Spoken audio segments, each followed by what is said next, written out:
Welcome to Nonprofit Story Chats. My name is Vanessa Chase Lockshin, and today I'm really excited to bring you a conversation with Janice Haskell.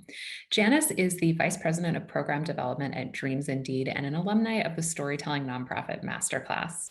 Janice and I talk about her recent Giving Tuesday campaign, which was her biggest success to date, a way to tell stories that feel authentic to your mission and vision, and a strategy for figuring out what to write when you're feeling really stuck. Let's get to this nonprofit story chat. So, Janice, tell us a little bit about yourself and the organization you work for.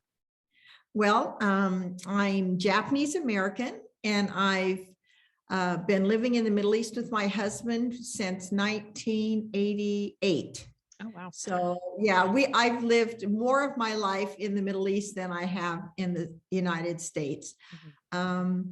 And we originally came out here. My husband was on a Fulbright scholarship to study Arabic. He'd been interested in the Arab world. So we came out together, and he studied Arabic, and I did too, but he did it as a Fulbright scholar. And then we ended up staying. We enjoyed it. We were interested in it. And the longer we stayed here, we went through different, we call them paradigm shifts or changes in career. And so we ended up founding a nonprofit. And so that's what we've been doing for the last 21 years, and David for about the last 16 years. And your organization is called Dreams Indeed. Tell us a little bit about what you do. Like I said, we went through many different learnings in the years that we've been out here. And what we found is our mission is to strengthen local visionaries in hard places so the poor thrive as God intended. And each one of those phrases is very significant for us, because the longer we've been out here, within the first 3 years of being out here, we had to evacuate, and we just had to leave. I'm just like, okay, you have a week, pack up your stuff, take what you can and leave. And we realized when we left that for sustained change to occur in some of these areas, it's got to be a local person. And so that was our first big lesson. And so you've got to have a local visionary. And we felt like this local visionary, it's very important that they have a focus on the marginalized or the poor or those who don't have opportunities. And those were the people we wanted to work with. And our vision is much bigger, huge. It's a light in every hard place in our generation.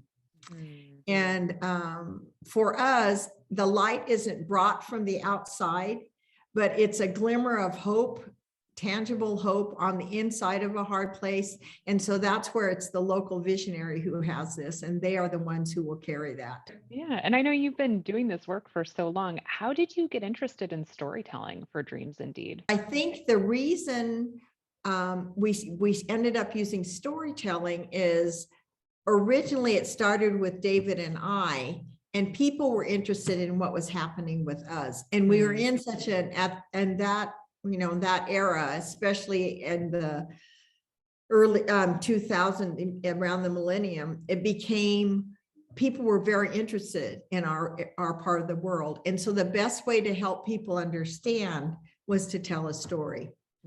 I think that's true for so many founders of organizations, right? Like they were the original visionary of the organization, and people are interested in them personally. They want to hear what's going on the ground, what they're doing day to day about the work and the vision that they have for the organization. So tell me a little bit about when you and David decided to start using storytelling a little bit more, as a tactic or a strategy, and how you connected with people in your communications. What were some of the biggest challenges that you faced? To be frank, part of it was when we live it, and I think probably for many, I don't know, fundraiser nonprofits, you live it. It's every day. It's you're immersed in it. Things become normal. This is just how it is. This is what you do, and so you forget that it's actually fascinating. Yeah. And so I think one of the things that has probably been the hardest is to learn and know really what would capture somebody's imagination, what is interesting for somebody. Because for me, it's typical. Mhm. And I think you've brought out in some of your classes that we almost have to step back from and put ourselves in a different mindset looking at what's going on. And I think storytelling helps with that. Normalizing is such a good word to characterize that, because it's true. Like, you really do kind of get in this groove of doing your work day in and day out. It doesn't seem like it's anything special, or like a moment No. that you might have with somebody, like in your case, one of your visionaries. It might not seem really noteworthy or notable because it's just what you do every day. And yet, like, Sure. that's sort of the heart of the story, and like those little opportunities to bring those moments to people who aren't there side by side with you every day doing that work. Exactly. So you've been a student in the Storytelling Nonprofit Masterclass since 2015, which is amazing. And it's so great to have had you in there so long. What made you originally sign up for the course? And tell us a little bit about what your experience has been like in it. I heard you speak. Oh, it was another big, it was one of those free big, it was a big, not storytelling, but nonprofit. Probably a Oh, webinar somewhere. like webinar thing, maybe Network for Good. I can't Yeah. remember who it was, but I remember I thought, okay, so I signed up for it because I was trying to learn all this stuff. And you were on, and I was just so impressed. I thought, this woman knows what she's talking about. She's not only credentialed, but she actually knows what she's talking about from experience. And so I thought, I'm going to sign up and see. I loved the slides. I think one of the things I've been and continue to be so grateful is you are so free in giving us access to the information you get out there. It's not, all proprietary, or, you only give us a little bit. And if we don't listen, then we don't get all the notes. And that, I think that's, to me, that communicates volumes in terms of what you really care about. And you care about helping people tell stories. It's not about Vanessa's Chase's name, Lokshin Chase's name getting out there. It's not about having, tons and tons of classes and being the expert. It really is about helping people. For the last 5-6 years, continue to be extremely helpful, because I keep going back online or looking at my notes. The core curriculum for kind of modules around which the class is organized, and that's on demand now, where I think when you originally took it, I was teaching it a little in a slightly different format. And so that's now like readily available to people. You don't have to be in a certain time zone or anything to join those. But we also meet for monthly office hours, which is something we didn't do 5 years ago. That's been a newer addition to the course.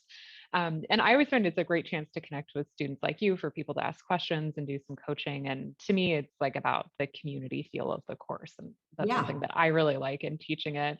But I know, Janice, when we met, I think a month or two ago, you had mentioned to me that there was some advice I shared with you last fall that led you to some really big results in your Giving Tuesday campaign last year. Can you share what that was? Yeah. Oh, yeah, definitely. Well, like I said, I wear several hats, and one of them is writing. And so we've been exceptionally busy this last summer and fall. And I didn't get a lot of writing done. Newsletters dropped off, appeals dropped off. And so I was like, okay, we're, Giving Tuesday's coming up, and we've participated in it. I don't know how many years now, many years anyway, but it's always been this kind of haphazard. We were a little more organized last year. And I thought, I'll be lucky if I can get one letter out. And I just had, with COVID, we haven't been out in the field as much. And so the stories weren't as fresh. We're in contact by social media with our dreamers. But so I was just very frustrated, and I thought, I'm stuck. And then you had a masterclass, and I thought, okay, I'm going to get on. I have nothing to ask. And you'd already set it up as a masterclass. We're going to write. We're just going to do 20 minutes of writing and then talk in 20 minutes. And I thought, well, I'm just going to get on and just see what Vanessa has. And you weren't going to present even, but I Right. remember very clearly thinking, I'm just going to get on, and just see what Vanessa can do to help me. And I told you, I said, I'm just stuck. And you told me just maybe what you need to do is think through the last few months and just do a brain dump. And so I thought, okay, I can do that for 20 minutes. Yeah. So I did 20 minutes of a brain dump and I thought, okay, that's good. There's some stuff there, but it wasn't, I think we were maybe 10 days before Giving Tuesday. I can't remember, but it was like, we were right on. It was sometime in mid-November, I think. Yeah, exactly. And Giving Tuesday came at the end of November this year, not. Okay. And then we did another 20 minutes. And you said, well, how'd it go? And I'm like, well, I'm getting more stuff down. But I said, I just don't. And then you just asked me, you said, well, what are you thinking about? What are some of the things? And I mentioned to you, I said, I think it's really one of the things that's hard for me is we are not trying to change hard places. Right. And you said to me, you said, oh, that's really interesting. Tell me what you mean, because, often slogans are, we are going to eliminate poverty or right. And so I started to share that with you and you said, well, I really hope I see that in a newsletter someday. I hope you use that. And that just got me off on something. And so I thought, well, I have one chance at Giving Tuesday. And for me, I'm just going to pray over it and do it. And so I wrote the letter about we're not trying to, and I made it like a play conversation between you and me about not trying to change hard places. And it was very interesting because we got a lot of response on the letter itself. People would write in and go, wow, that was really interesting. I never thought of that before. And yeah, you're right. And then one of the letters, it was a 25K match. One person wrote in and said, we are so inspired by the idea of not changing places, but to be, find the lights there and strengthen those, that, we want to contribute $15,000 more to the match. Oh, and so it was a $40,000 match. This is, first week, like the 12th or 15th of December. And so I was like, okay, whatever, we're just going to go for it. And so we let people know. And I think I'd have to look at Vanessa, but I think something like, I want to say I think we got like over $80,000. Wow. In a month. I mean, in less than 4 weeks, right? And I think it was because, and maybe it is now that we're talking, maybe it was because I'm so close to things. It's like, we're always saying, we're not here to change hard places. We're here to fan the flames of lights in those places and do what we can to help them. But I needed you just to say that I think you should run with that. And that made a huge difference. But see, again, and I know I've mentioned this before, I think people need to realize that is the beauty of what you offer, is that you have a lot of excellent content and well-organized content, easy to digest content, but the unique strength of you is that kind of situation. I'm frustrated. I'm at the end of my rope. Okay, brain dump. And then out of that brain dump, one concept came up, and then you just talked with me. Literally, we probably talked for 5 minutes. And it just got me going. Yeah, it was amazing. And I mean, that was probably one of the biggest, for our size organization, push and response we've ever had. Oh, it's amazing. I think sometimes, to me, with like storytelling and communications, all of these things, like it sometimes just comes down to like a slight shift in perspective, or just thinking about something just even a little bit different. And to me, I always love that about when we do office hours or when we did co-writing back in November, having that opportunity to talk with you all and give you feedback and say like, well, what about if you think about it like this? Or just shifting that perspective a little bit to find that unique angle so that you can tell a really interesting story and write a really wonderful and compelling appeal, which you did. And that was amazing to hear how well it went in December for you all. Yeah, it was, I mean, oh, and I should tell you that that extra 15K that these people put up as a match, they had never given before. Wow. So they were first time donors too. That's amazing, Janice. I know. It's truly amazing. Yeah. Well, so here we are kind of in a new year after year-end fundraising. How are you planning on using storytelling this year? And what are you kind of thinking about going into a new year? Well, that's very interesting, Vanessa. I'm once again, well, I think we actually, and you've been talking to us, and I could just kick myself because you've talked to us about narratives and how stories fit into narratives. Mhm. And I've been struggling to get a handle on that. And then I had some ideas, and then I had an idea, oh, this would help to pull it together. And then I've forgotten it. Oh. But that's not the important thing is this year we have a strategic planning meeting coming up for the next 3 years. And we're at a key point where we're at an inflection point with the organization. We've always said we're not here to grow our organization, but we are here to share the knowledge we've learned.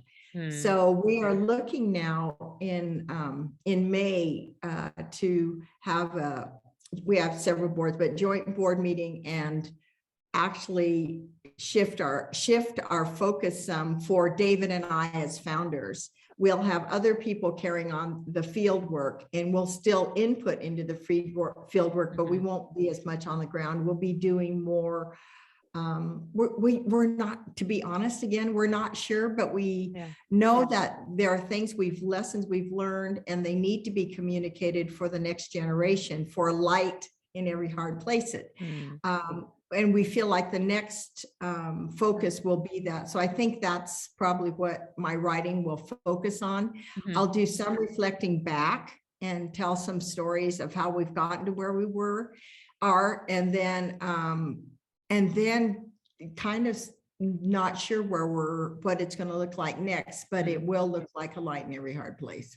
I love that. So Well, thank you so much for sharing that, Janice, and thank you so much for joining me here today. Where can people find out more about your organization online if they'd like to learn more? It's very easy. It's dreamsindeed.org. That's our website, and that's our English website. Our Arabic website's probably going to be up in a couple of weeks, so we're excited about that. That's a big Great. step. So Well, yeah, congratulations on that. Thank you. Thank you so much.